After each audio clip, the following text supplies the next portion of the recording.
There is the category of problems in life, and it ain't going anywhere. And so the question is, can you deal with the whole category at the same time?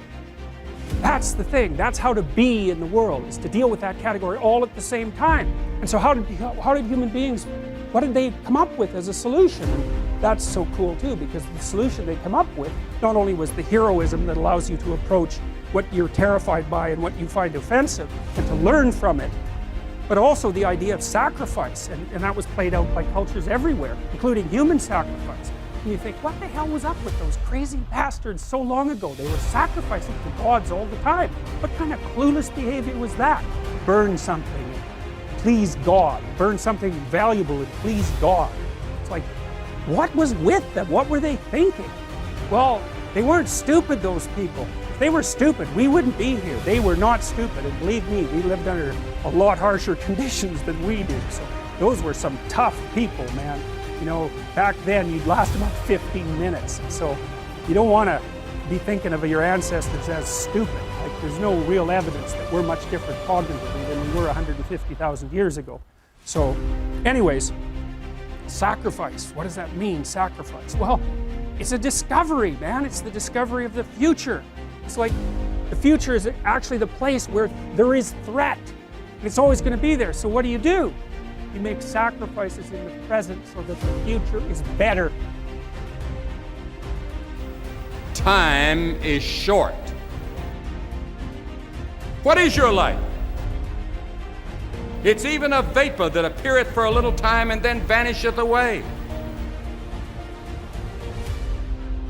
If someone had told me when I was 20 years old that life was very short and would pass just like that, I wouldn't have believed it. And if I tell you that, you don't believe it either. I cannot get young people to understand how brief life is, how quickly it passes.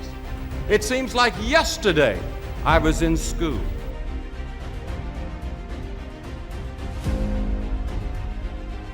Every one of us here has been given the same amount of time in a day.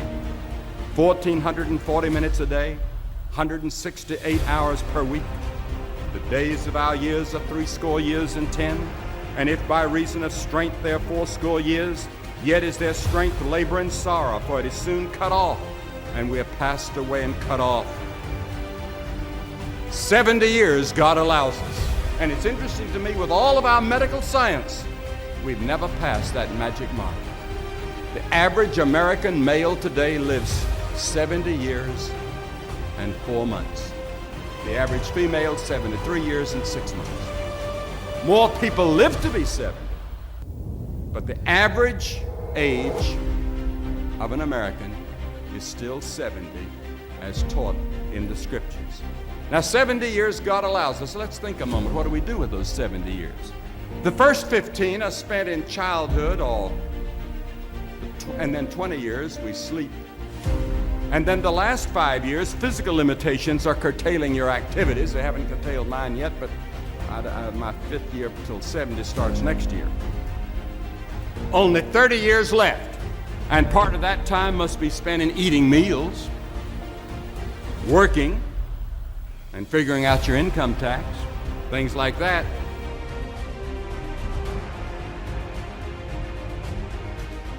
Now is the accepted time. The things we ought to do, the classes we ought to take, the books we ought to read, do it now. The family that needs you, spend more time now. Write that letter home now that you've been meaning to write. Money you ought to give now. Time for study, do it now. People you ought to witness to, do it now. Every time the clock ticks, it seems to say now. Today, if you will hear his voice.